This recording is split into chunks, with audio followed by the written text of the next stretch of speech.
Welcome, everyone. I'm Mary Brown Sands, Chief Marketing and Communications Officer at the Small Business Investor Alliance. The SBIA is the Association of Senior Investment Professionals focused on the lower middle market, whose members represent the entire private capital ecosystem. It is an alliance for professional fellowship, business opportunities, innovation, regulatory expertise, and market data. SBIA works on behalf of its members as a tireless advocate for policies that promote competitive markets and robust domestic investment for growing small businesses. SBIA has been playing a pivotal role in promoting the growth and vitality of the private equity industry and the small businesses it supports for over 60 years. We're pleased to bring you our Lunch and Learn webinar series with today's topic, Mezzanine Lenders, Navigating an Insolvent Borrower. Our educational webinars are designed to provide valuable content for our members, industry colleagues, and when the topic is relevant, the management teams of investor-backed portfolio companies. If you have questions for our speakers during the presentation, please use the questions feature in your GoToWebinar menu bar. Also, please use this feature to let us know if you're having technical issues, and today's technical director, Michelle Lamel, will reply with suggestions. Please note that this session is off the record. Comments, statements, and materials are for the express use of SBIA members and are not to be published or recorded without approval by SBIA and Robinson+Cole. Today's session is possible because of the support of our valued silver sponsor, Robinson+Cole. Headquartered in Hartford, Connecticut, and entering its 175th year, Robinson+Cole has grown by embracing innovation and has a robust private equity and debt practice. With more than 200 lawyers and 11 offices throughout the Northeast, Mid-Atlantic, Florida, and California, the firm serves regional, national, and international clients, from startups to Fortune 500 companies, representing buyers and sellers, as well as debt and equity investors in middle market transactions. Today, we welcome Stephen Hansen, Patrick Burney, and Endicott Peabody with Robinson+Cole. Also joining the discussion, we welcome Brian O'Reilly with Graycliff Partners. Brian O'Reilly joined Graycliff as the managing director in 2019, where he sources, underwrites, executes, and manages middle market first lien, second lien, and unitranche private debt investments. He holds an MBA from Duke University and a BA in economics from Boston College. After starting his career at GE Capital, Brian spent the better part of the last 15 years focused on middle market investing. Patrick Burney co-chairs Robinson+Cole's Bankruptcy and Reorganizations Group and is a member of the Business Litigation Group.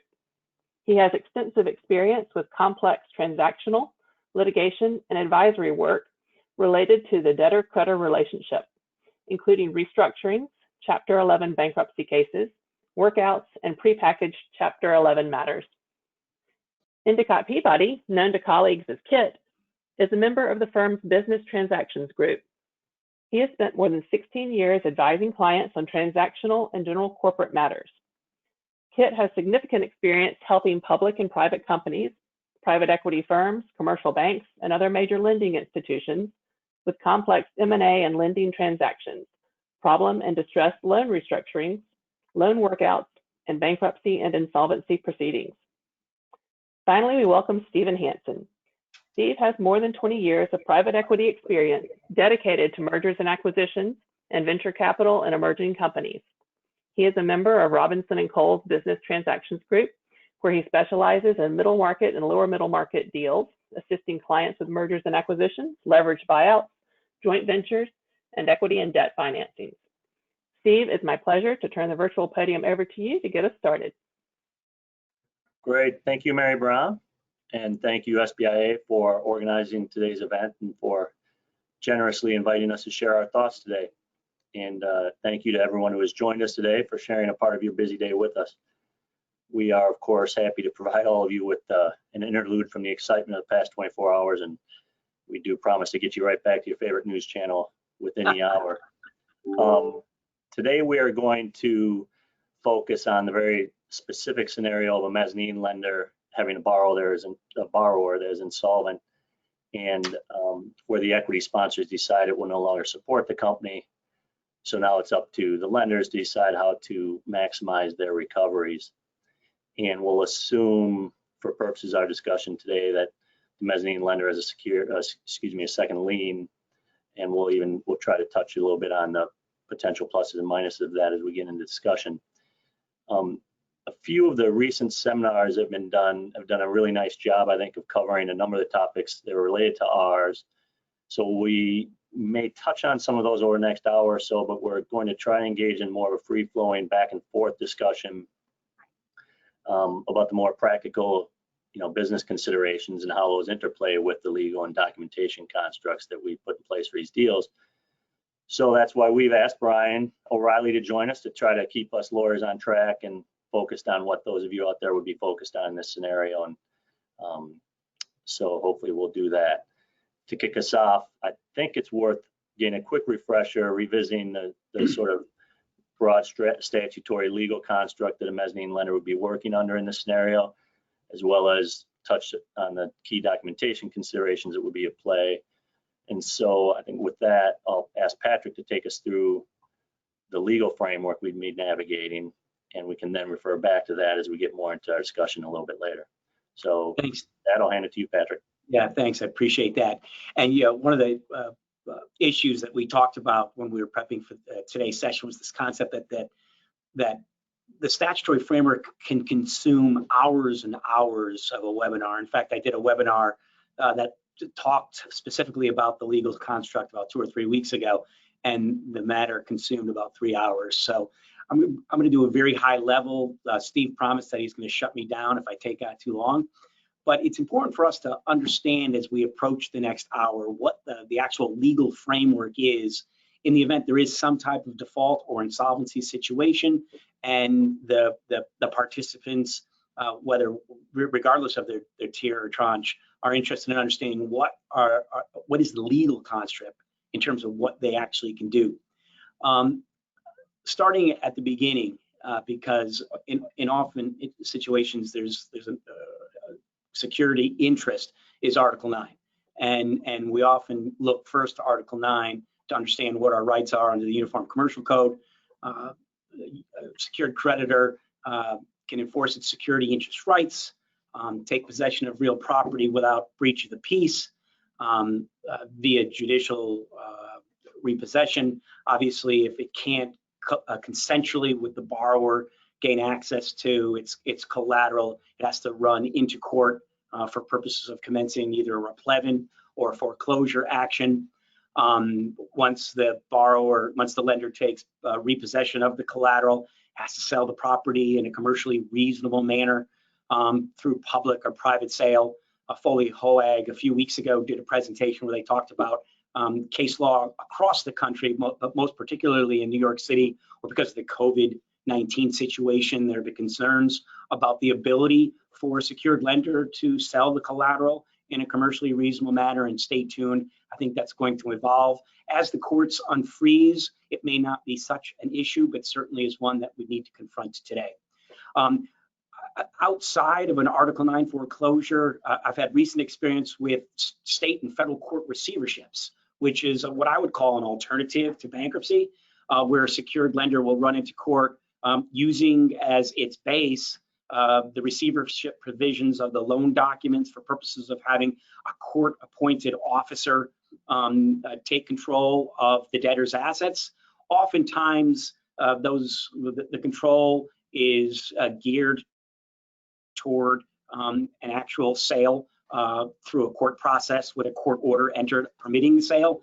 In terms of the state versus federal receiverships, one beauty of a federal receivership footnote, they're in federal court based on diversity jurisdiction, so there has to be diversity of citizenship, as well as debts in excess of $75,000, which is normally not a problem. But the beauty of a federal receivership is it's less costly, and the federal courts have jurisdiction all across the country to essentially effectuate what I would consider an automatic stay. State court receiverships, not so much, but I wouldn't necessarily want to run afoul of a state court stay telling you that you couldn't continue to prosecute a foreclosure action, for example. Both, again, culminate, hopefully, with the receiver selling those properties free and clear of liens, claims, and interests without necessarily the administrative costs that usually accompanies a bankruptcy case.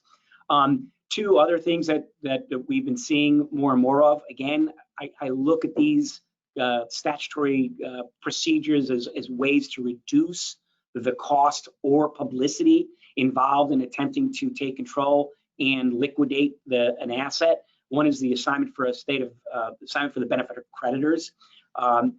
There's about 6 states across the country that do not have some type of statutory or ABC process, and it's an ability with or without court authority to effectuate the liquidation of assets.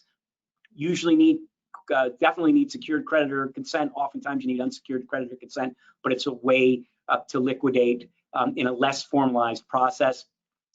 We've also utilized in the last 2 or 3 years a Delaware statutory trust. Delaware is a leader in statutory trust law. They've created a mechanism to allow a trustee to essentially take possession of assets and liquidate those assets utilizing the Delaware trust process, and if need be, tapping into the Delaware Chancery Court to enforce rights arising under the Delaware Trust. And last but not least, and something we'll talk about a little bit later, is obviously bankruptcy. Chapter 11, Chapter 7, both can be utilized to liquidate the debtor's assets. Chapter 11 obviously can be utilized to restructure the debtor. And the biggest complaint ongoing, and one of the reasons why we're going to talk about the small subchapter 5 of the Chapter 11 case, is the cost and expense and time of a Chapter 11 process. But it's there, it's utilized often, and we've obviously seen an unprecedented uptick in business bankruptcies across the country since the COVID-19 pandemic started. Steve, back to you. Thanks, Patrick. And you know, Kit, the reality is, as a mezz lender, you're and almost certainly not going to be guiding this process, any of those complex processes that Patrick is laying out. But as the finance counsel, and when Brian's giving me a call, you know, we've got tons of paper and thick binders from the closings. But when this situation arises where the portfolio company is insolvent and maybe we're starting to think about those options, you know, where are you typically focusing your attention, and maybe can you give us a quick overview as we continue to kind of set up the conversation of the key provisions that are typically at play? Sure. Thanks, Steve. I really appreciate it. And thanks, Patrick and Brian, for joining this panel with us. It's a pleasure to be on with you. Yes, you know, I don't want to minimize the importance of the loan documents, the note purchase agreement or the loan agreement, whatever you may have in any deal. But when you're talking about an insolvent borrower and you're thinking about exercising rights and remedies, the document you need to pull out is the intercreditor agreement, which there most certainly will be one between the mezzanine lender and the senior lender. And that is where the mezzanine lenders will find all their rights with respect to enforcing their rights and remedies and when they can and cannot do so, including things like getting paid and other stuff. You know, like Patrick indicated on some of his topics, we could spend hours on the phone talking about individual terms in intercreditor agreements, and I'm sure many people have. So I'll just try to cover the ones that I find to be most important in these situations, and then I'll give you a brief overview now, and then I think we'll come back to these individual topics as we discuss later on. But what I always look to, in no particular order, but just in going generally in the order of the document, I guess, is the first thing I flip to is I want to see if there's a senior debt cap in the intercreditor agreement. I want to know, as a representing a mezzanine lender, what the cap on the senior obligations is, and that cap, as we know, it usually includes a little bit of cushion to provide a DIP financing, maybe some protective over advances, and the key is to, as a mezzanine lender here, is to limit that cap as much as you can. At the same time, also providing the senior lender enough flexibility to properly run whatever process they're going to run in the bankruptcy transaction. The next place I flip typically is the bankruptcy section, which usually includes the DIP financing section and other areas where issues might come up. Here, I'm looking for what, if any, rights, adequate protection liens or replacement liens the mezzanine lender may or may not have been given at the time of negotiation, the DIP provisions and the ability of a mezzanine lender to possibly offer a competing DIP, although that's rare. And then secondly, thirdly, and most importantly here is I want to make sure that mezzanine lenders' unsecured creditor rights are preserved, even though they may have given away their rights as a secured creditor with vis-a-vis the senior lender. We want to make sure that unsecured creditor rights, such as the ability to possibly object to a DIP based upon unsecured creditor grounds, or object to a sale of assets based upon unsecured creditor grounds, we want to make sure that we have the right to do so. The next important place to go is the standstill provisions. Here, and we could talk about these again later on, but this is a general provision which prevents the mezzanine lender from enforcing their rights and remedies while the senior lender is diligently enforcing theirs. Usually these are set by a certain period of time. And if the senior lender's sitting on their hands and not doing anything after that time period, the mezzanine lender can then step in and start enforcing rights. So that's a provision we look to. Second to last is amendments to the senior loan documents. We want to make sure there that senior lenders can't amend their documents in a way that might hurt the mezzanine lender. And usually there's key terms and provisions that can't be amended without the mezzanine lender's consent. And we could discuss those, but that's an important place to look. And then finally, and I think probably most importantly here is, does the mezzanine lender have a buyout option or purchase option of the senior debt? And if they do, what are the terms around those? And I know we're going to talk about that later, so we don't have to get into it here, but that's an important option, and it gives the mezzanine lender the ability to basically, if they want to, control the bankruptcy process and step into the shoes of the senior lender if they had to, and may ultimately result in preserving their return a little bit better than what they might be if they didn't have that option. So I think as a documentation point of view, that's what we look to. The intercreditor agreement is the way to go, and I think from my point of view, that'll be the focus of this presentation. Steve. Great, thanks, Kit. So that's sort of what the lawyers are focused on, at least, and from a high level. And Brian, maybe this is a time with that as a backdrop to ask you. You're obviously not just calling us up and saying, what do I choose from that menu and how do we execute that? But really, what are you thinking of? What are you thinking about? Who you're talking to as you're considering your options again as a mezz lender and recognizing they're probably relatively limited, and we'll maybe a time to get into conversation a little bit about, maybe how you can improve your options a little bit and at what stage of the process. But what are you guys thinking about and focusing on at this stage? Yeah, sure. Thanks, Steve. So, well, first I think, how did I get myself into this, right? Like, great, I'm gonna have to not do deals like this again. But seriously, I think it's you need to be really prepared. You need to have a game plan. What we start with is, talking to counsel, getting up to speed on the document piece of it. As Kit mentioned, we review the credit agreement, intercreditor, but also just make sure to do lien searches, check on any provisions in contracts or licenses. Oftentimes, lenders will pull out their, sort of restructuring playbook, and they'll look to switch their legal counsel. This can provide for sort of a fresh set of eyes in the docs with no pride of ownership, but I'm not actually a big fan of this. I disagree, and I think you tend to lose kind of the history and the context, and also adds additional time, a week or two to the process and extra costs. So we really like to stick with the existing counsel there. Just on licenses quickly, so not all businesses have them, but certain ones, especially in the healthcare space. I had a deal that the lender group was considering foreclosing on, but we needed to obtain certain licenses to do businesses within the state. And unfortunately, it was you needed a doctor to apply for the license, and it was going to take 90 days. So it's really just an extra process that we needed to go through before taking action. And you just really want to make sure you know up front if there's anything like that can impact you in sort of that downside scenario. But back to sort of what we're thinking about, who we're talking to. So on the discussion side, we're really talking to everybody. So I want to make sure that I speak to the senior debt, I talk to the management team, I talk to the sponsor if there is one, talk to you guys, the legal counsel, and in some cases it might even make sense to talk to like the prior seller if they'd be interested in getting back into the company at clearly what would be a depressed valuation.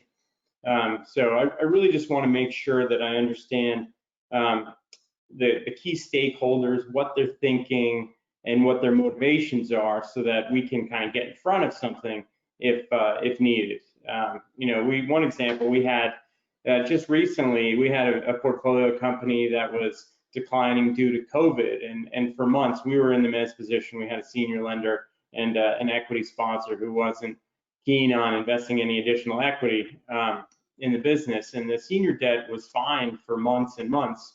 And then all of a sudden, they really just changed their tune. And then within a 2-week period, they'd gone from being comfortable and sweeping cash that came in to, we're going to sell it and liquidate our position and kind of flush everybody. So we ended up having to really motivate quickly, move fast. And then we, as Kit mentioned, we can talk about this a little bit later, but we ended up working with the sponsor to buy out that senior debt before they sold it off to a third party. Also, just a few other things.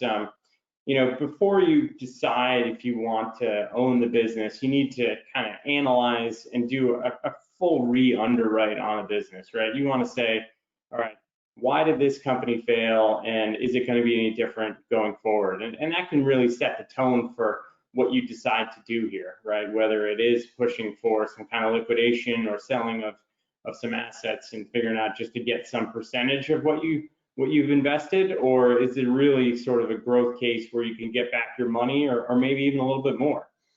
So we do the full underwriting, dig into the management team. One of the big things that we focus here on at Great Cliff is just kind of aligning of incentives. So whether it's the management team or in this case, the sponsor is out.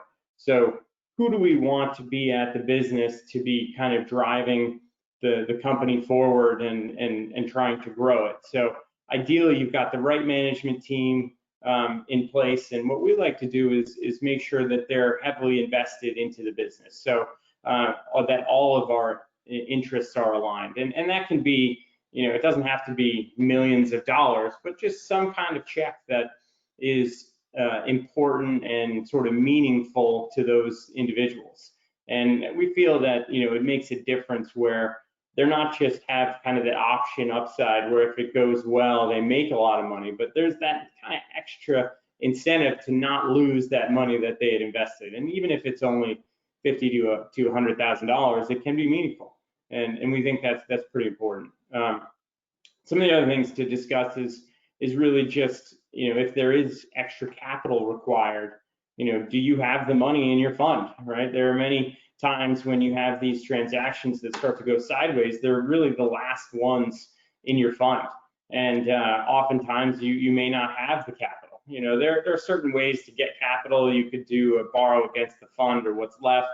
Some fund docs don't really care to do that. And in general, it may not be a great idea, but if you are interested in putting money in the company and you have the capacity to do it, just want to make sure you're not putting good money after bad and throwing away this extra cash. In many cases, you can partner with another third party and equity investor to get you to the sort of similar place, but not have to invest any capital. One of the other things to highlight, things that we're thinking about here is, what's the impact to the business? What's the impact to the customers? Are you going to lose customers based on the understanding that, in the newspapers, you see that the company's not doing well? What about the employees, right? Oftentimes you'll see significant employee attrition where, people see the ship starting to go down and they don't want to stick around anymore. There was one deal that I worked on, and after a busted auction where we kind of pushed the sponsor to sell the business, ended up falling apart. We had a declining business and we needed to incentivize the top management team. So we had to give them quarterly stay bonuses plus a transaction bonus in order for them to stick around. And in that case, We still ended up losing the chief technology officer, which was unfortunate, and a few others, but we kept the majority of the team. It was just the turnaround took a lot longer than expected. So I think those are sort of the major pieces about what we're looking for, and just to highlight again is understand where you are, have a real plan, and the ability to execute on that plan, and making sure that incentives are aligned and you have the right team. All right, so Actually, Steve, can I just jump in here on something that Brian just talked about, which oftentimes there's this decision making tree in terms of whether or not there's an interest, whether the lender has an interest in going into bankruptcy or not. And incentivizing key employees during this turnaround process is a factor that you could lead you to believe that bankruptcy may not be the proper avenue, because all of those key employee retention plans, programs, benefits have to be approved by a bankruptcy court. And if there's an ability for you to effectuate a turnaround outside of bankruptcy through receivership, for example, where there's not a statutory mandate to have a retention program approved by a court, you may pivot and decide, well, let's do a state court or federal receivership versus bankruptcy. all right. So let's assume you got a really good plan, Brian, but the reality is you're the mezz lender, and so there's somebody you got to deal with, the senior lender, namely. And so, and maybe this partly sort of Patrick and Kit, you're thinking about the options. Brian says we want to own this, or we want to maximize the recovery. How, what are the things we're thinking about in terms of the senior lender? Is it, and Brian too, really? I mean, are you thinking, obviously there's, considering buying out the senior, or, if you're not wanting to be more involved, of course, you're looking to sell your debt, but how do you try to get more control of the process so you can execute on that plan, recognizing that you're really at this disadvantage as a mezz lender? Yeah, so I think it's a great question. In general, when we underwrite and we are in the mezz position, we try not to have too large of a senior debt in front of us, so that if this does happen, we can try to solve it on our own via the buyout, right? Nobody wants to buy the senior debt out. You don't want to have to do that, but if you do it, it really provides you with a lot of extra ability to effectuate that change that you're really looking for. So I think, if the senior debt is small enough that you can do it, and if you think it's interesting, we always try to focus on getting that buyout right in the intercreditor, and we can kind of talk about some of the specifics on that.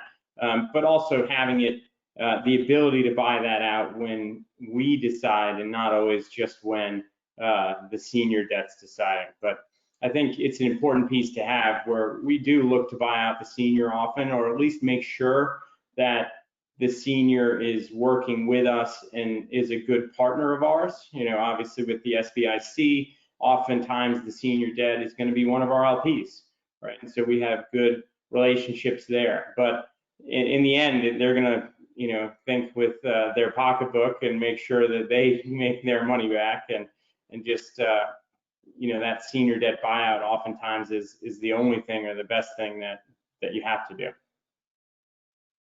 So can I just add, Steve? That's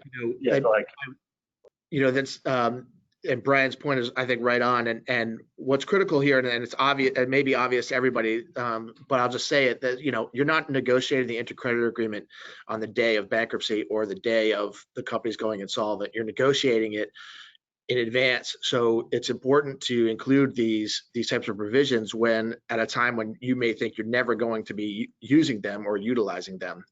And then you have them in your pocket after you've done a valuation process of whether it's worth it to buy the senior debt, what's the recovery look like? Is this just going to be a straight up liquidation converting to a Chapter 7, or is there going to be, is there something else at play? And so while all these terms are critical, it's you have to think about them in advance, at the time of making the loan, not at the time of insolvency, because at that point it's too late.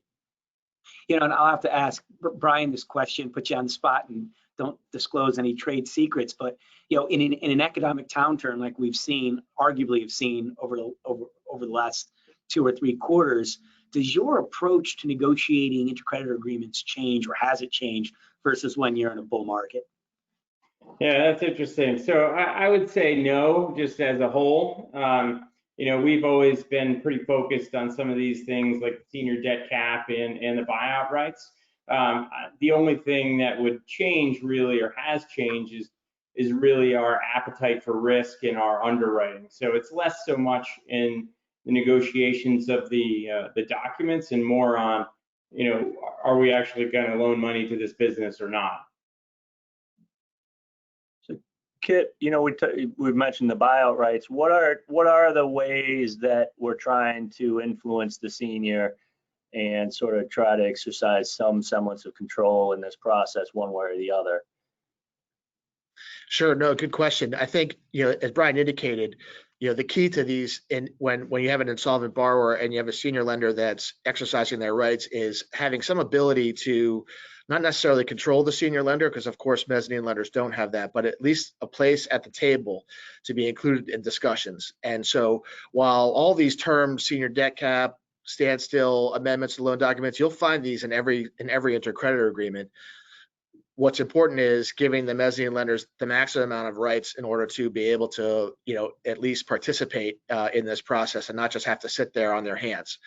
So, you know, things that I like to see in these provisions are, you know, certainly in your bankruptcy and your DIP provisions, you know, what kind of rights as a secured creditor are you giving up?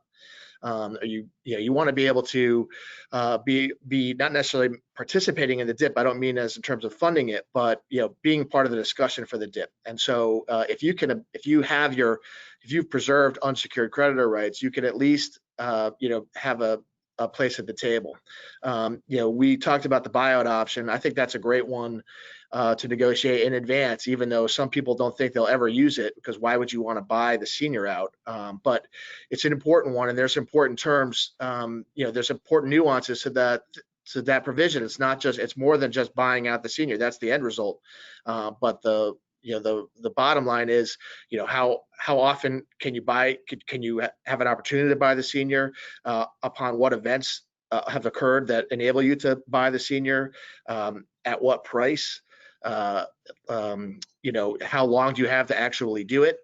Those sorts of things are all negotiated in the documents, and obviously the broadest interpretation in terms of the mezzanine lender is concerned is the best for them. I will say, you know, in our discussion, you know, the purchase price is really not something that's negotiable in these things. It's usually at par, which everyone I'm sure is thinking, so why would you ever buy the paper at par?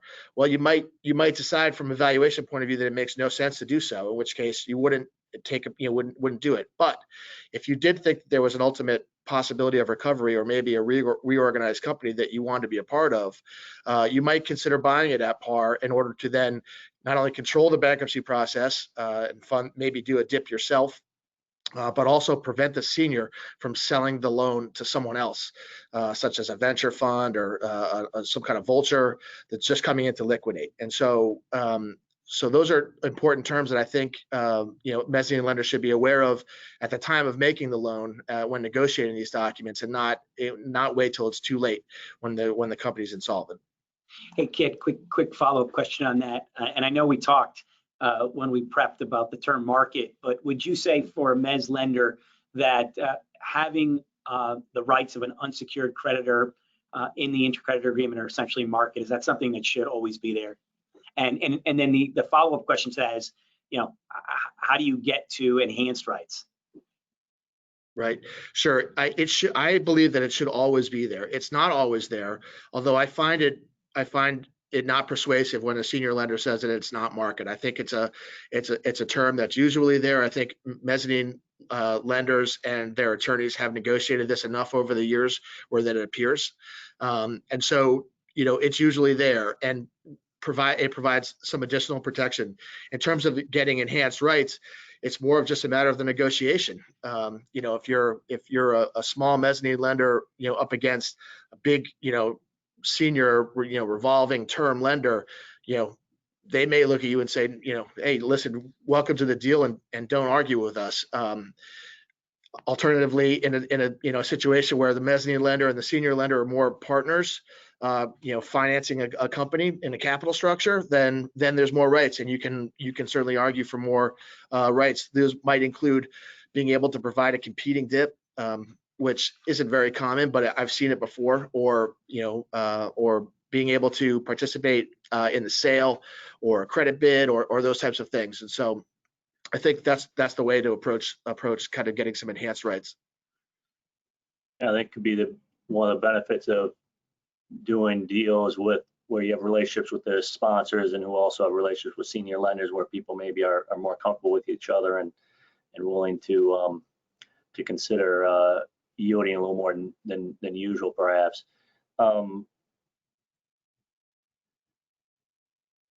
I guess, Patrick, well, Kit, on the buyout right, and let me ask you this. So we've got a second lien, and to most people it seems obvious you'd want one and so on, but the obvious question might be, now we're going to enter into subordination agreement, their credit agreement. What are we actually giving something up in the process that we'd otherwise be heading down to bring Patrick in for? How are we potentially hurting ourselves, if at all, by entering into all these contractual restrictions with the senior? Well, I mean, listen, it's obviously, as we noted at the top of this program, having a mezzanine loan is, you're obviously subordinate to the senior lender, and that comes with, with all the pitfalls of it being a subordinated lender.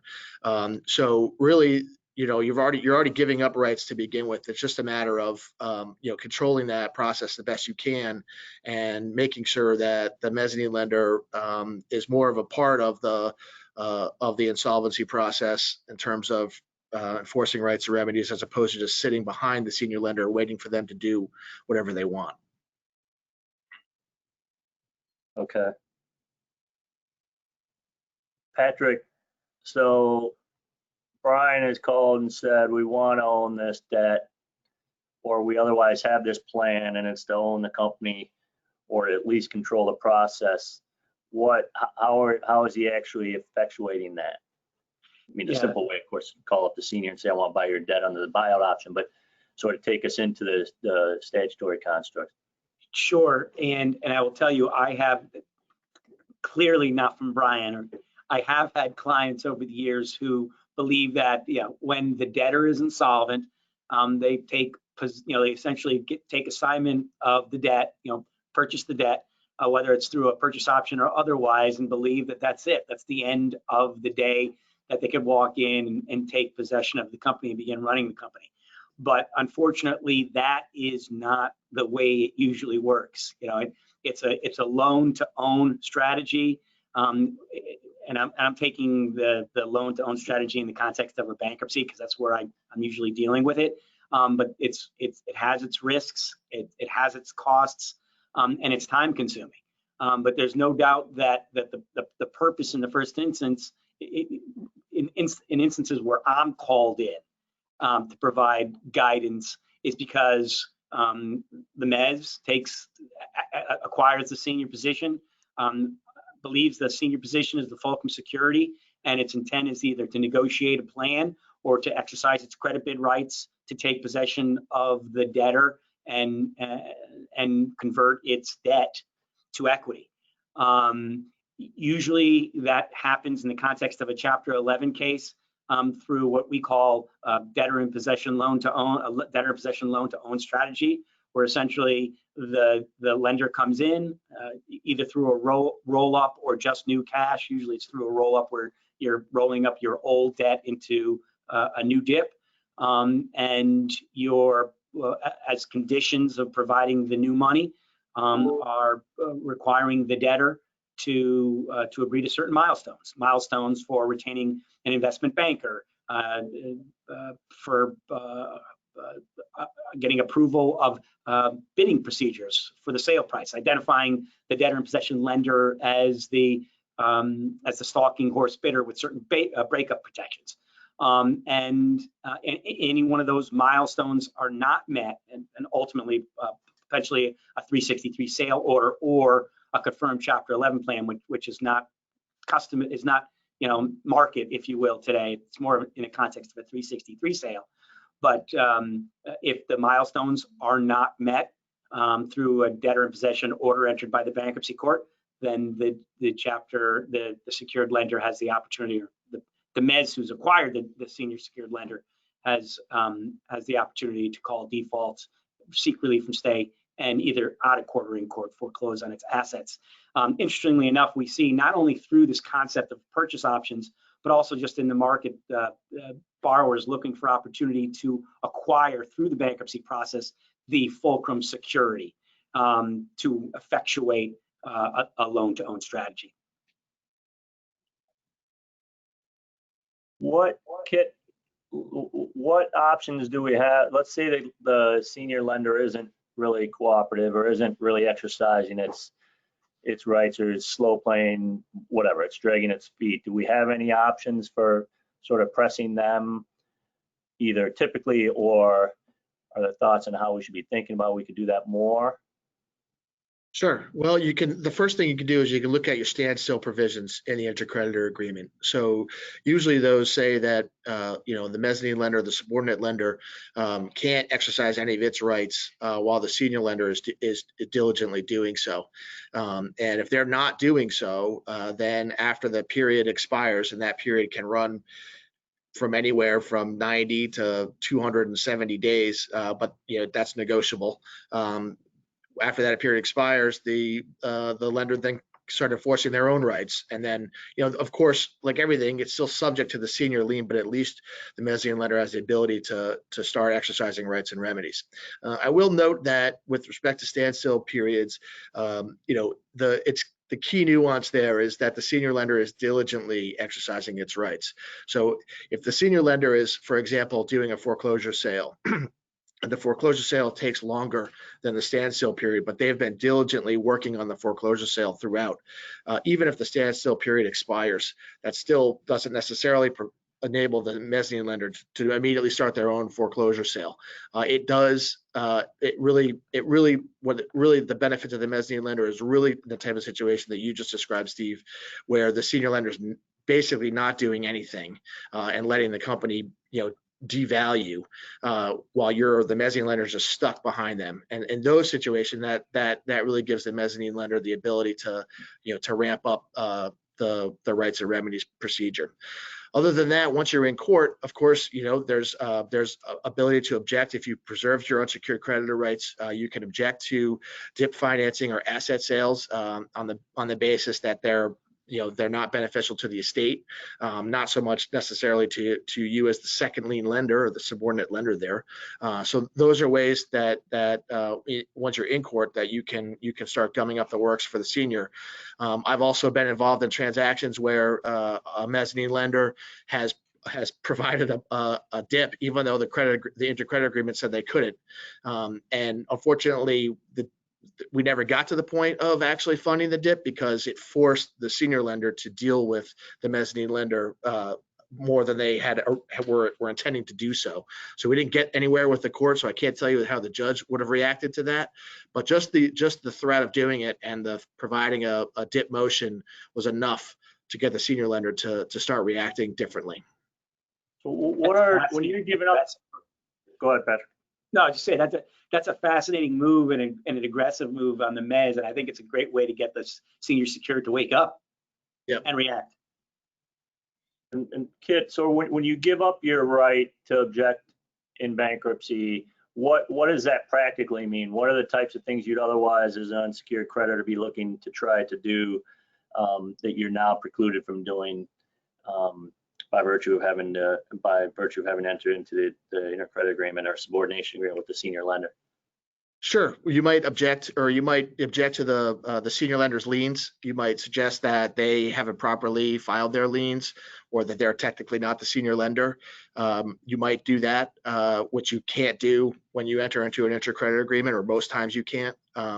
You might object to the DIP in such a way that it impacts you as the secured creditor, which you generally give up, but you still preserve a right to object if you think the DIP is somehow hurting the estate for the benefit of all the creditors. And so it's really your ability to gum up the seniors DIP and question their documents, which, and Patrick knows, which an unsecured creditors committee will typically try to do as much as they can. So that's what you're giving up, and that's why you're trying to preserve your unsecured creditor rights as best you can. Yeah. And so that's what you're giving up, but you're getting the second lien, and so you're trying to figure out the balance and whether, in the end, it's net positive for the second lien for what you're giving up. Well, so we're running out a little bit of time, and I think there are a couple other things we want to at least try to touch on. And maybe Patrick, turn to you on this subchapter 5. And I know there's been a little bit of discussion in past seminars on this, but maybe we can get a little bit in the weeds a little bit more on this, and sort of discuss, first of all, limitations, of course, but also the extent to which it could potentially be a practical option given in the lower middle market space. So maybe I'll give you a chance to kind of revisit the key elements of that, and we can take it from there. Sure. Who would have thought what the world would have been like on February 20th? But that's when this new subchapter 5 came into law, February 20th, 2020. I talked at the beginning of the presentation about the cost and time involved in a typical Chapter 11 restructuring.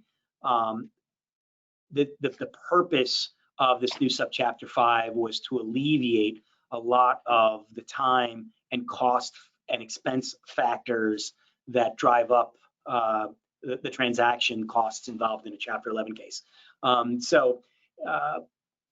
person engaged in a commercial entity, excluding a single asset real estate case, which has its own provisions in the bankruptcy code, has the ability to file what's called a small business Chapter 11. The non-contingent liquidated secured and unsecured debt of the debtor was initially on February 20th, $2.7 million, which really isn't a lot of money, but that is, the lower end of the lower middle market. And the CARES Act actually increased that total secured and unsecured contingent and non-contingent debt to $7.5 million. So it essentially broadened the ability for a debtor to use the subchapter 11. The $7.5 million is legislatively expires, sunsets next March of 2021, but there is already talk out there that it's going to be extended, especially as the COVID extends. How does it reduce the costs of a Chapter 11? Well, one, there's no unsecured creditors committee, which the cost of those unsecured creditors committees professionals are borne by the estate. So without a creditors committee, there's less cost, less professionals, also less, one would argue, less litigation. There is the inability for unsecured creditors to file competing plans. Only the Chapter 11 debtor can file a plan.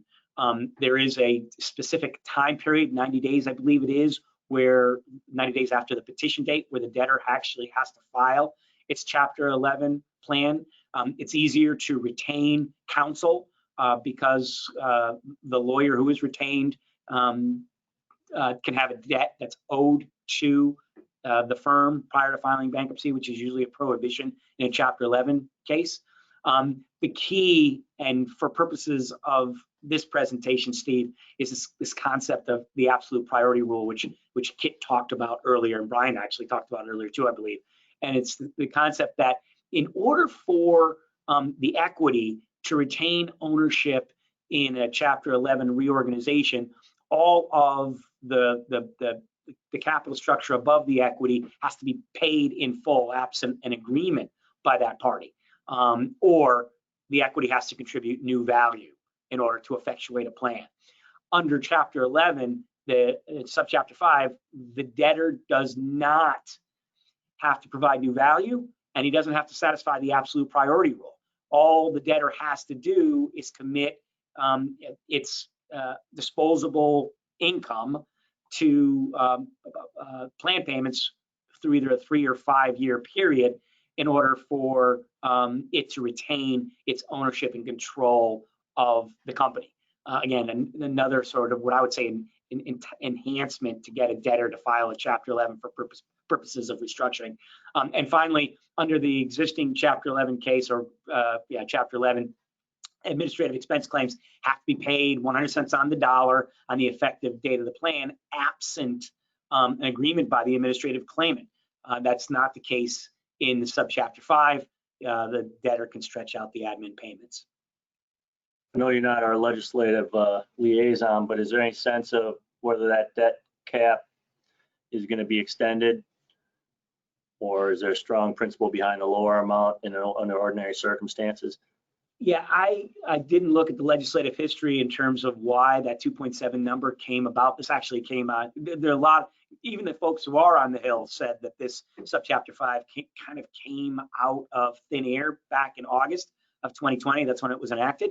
But I suspect that there will be a consensus and a lobby to keep that 7.5 million number where it is, especially if this COVID-19 continues and there is a deal, another stimulus deal that comes out of the Capitol.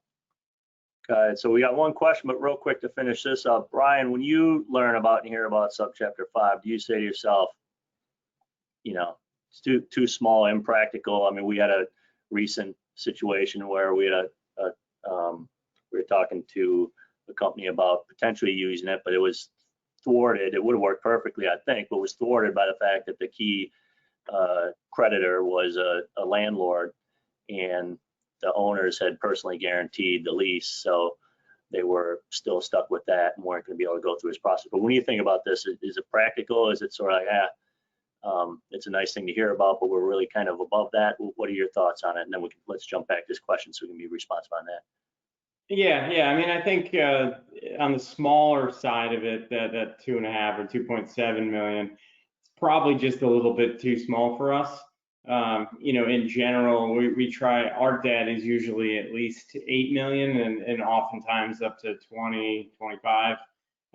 So that doesn't really work. On the small end of us, though, if it is at 7.5 million, then it actually makes it a little bit more interesting, where if there is no senior debt or that's been paid off, or maybe a small amount, it could work and provide for just a little bit of a quicker, a little more seamless process if needed. So I think in many of the audience here, we're looking at SBIC funds, and some of them do $5 to $10 million bite sizes. So I think it could be pretty interesting in many cases on the smaller end of things. So I think it's definitely worth it. If it stays, it gets stuck back at that 2.7 million, it's probably not going to do much. Yeah.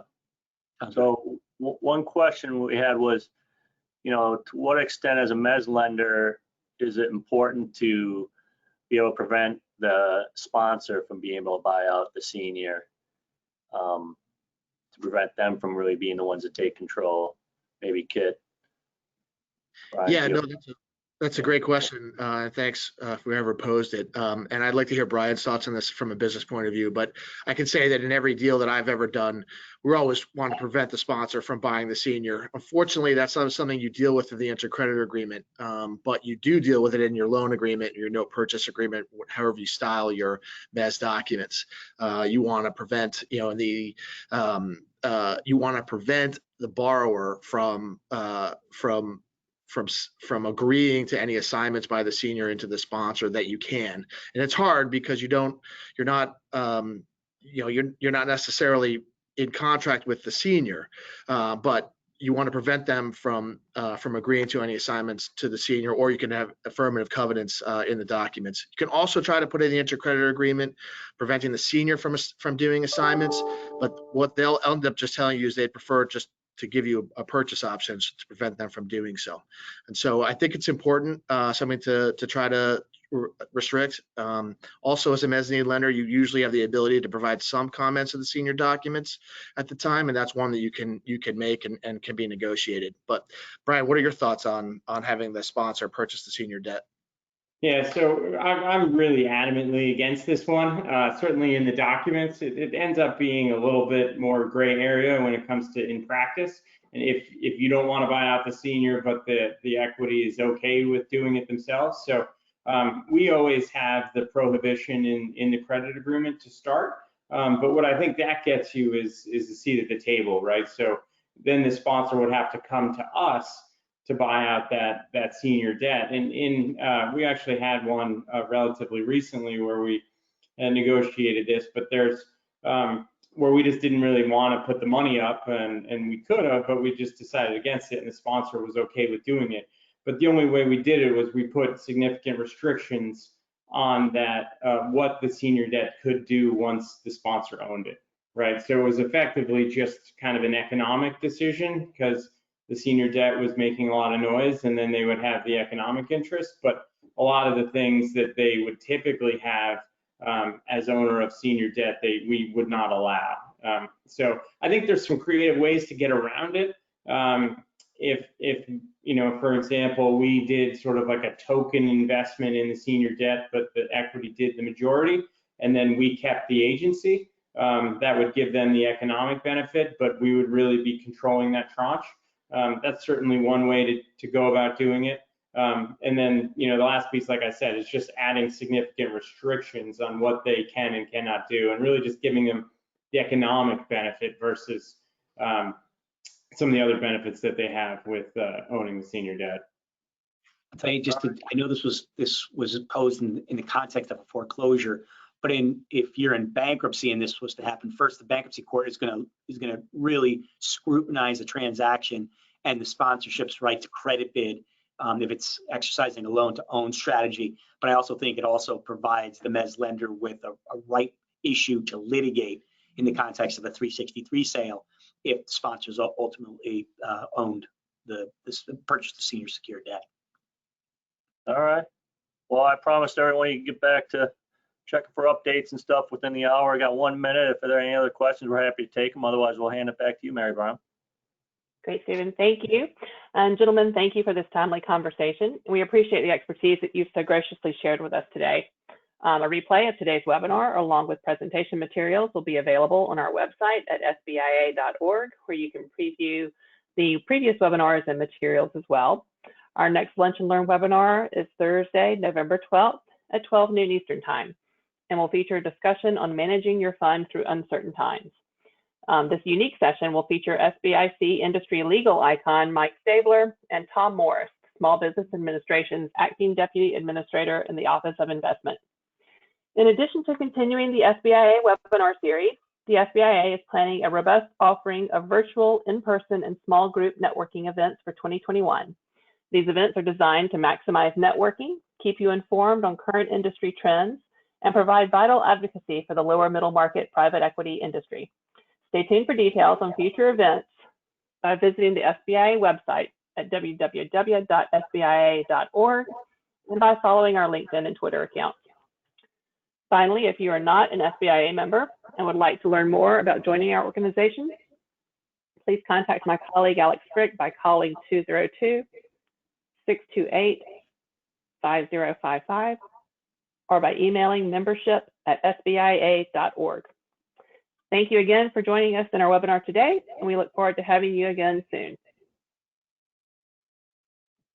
Thank you. Thank you. Thanks again, Mary Brown. Thank you. All right.